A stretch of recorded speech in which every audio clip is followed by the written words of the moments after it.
ஐயோ ஏன்பா என்ன விஷயமே தெரியாதா உனக்கு? என்னாச்சு? அதுக்குதான் போட்டோ எடுக்காத, அது எடுத்தாலும் ஃபுல்லா டெலிட் பண்ணிடு. ஏன்னா சோசியல் மீடியால தான் போடாதுன்னு நான் சொன்னேன். எல்லாம் கொத்தா மாட்டிக்கு. எங்க அண்ணன் 200 யூனிட் ஃப்ரீயா கொடுத்திருக்காரு அப்படின்னு அவங்களே எடுத்துருவாங்களாம். அதோட இல்லாம சாமானிய மக்கள் பயனடையிலையா, ரொம்ப கஷ்டமாயிடுச்சா சாமானிய மக்களுக்கு கீழே நான் ஒரு லிஸ்ட் போடுறேன் பாருங்க. இத்தனை லட்சம் பேர் சாமானிய. நம்ம வீட்டுல ஏசி போகுது, 2 ஃபேன் போகுது, 4 லைட் எரியுது.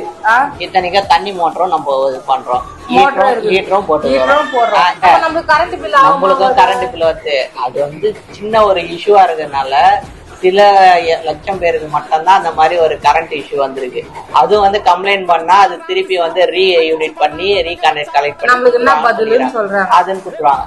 ஒட்டு மொத்தமா போற போக்குல தமிழ்நாட்டு மக்களுக்கு நம்பிக்கை போயிடுமா? இந்த 3 மாசத்துலயே உனக்கு தெரிஞ்சிச்சு. அது கூட தமிழக வெற்றி கழக நிர்வாகி, அவங்க நிர்வாகியா இருந்து இப்ப அந்த நிர்வாகியே தமிழக வெற்றி கழகத்தை எங்கம்மா வீடு வீடா போயிட்டு ஓட்டு கேட்டீங்களா? எம்எல்ஏ எலெக்ஷன் நிக்கும் போது பிரச்சாரத்துக்கு அங்க பிரச்சாரம் பண்ணாரு. அப்ப போயிட்டு எதுனா ஒரு இதுவும் பண்ணல, சும்மா ரீல்ஸ் போட்டு சீரியல்ல இது கூப்பிட்டுருப்பாங்க.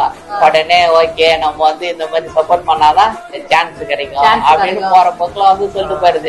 சாமானிய மக்கள் கண்டிப்பா பயணிச்சிருக்காங்க. உண்மையிலே 60 லட்சம் பேர் ஃப்ரீயா வைப்பா. இதுலயே நீங்க யாருன்னு தெரிஞ்சு போயிடுச்சு.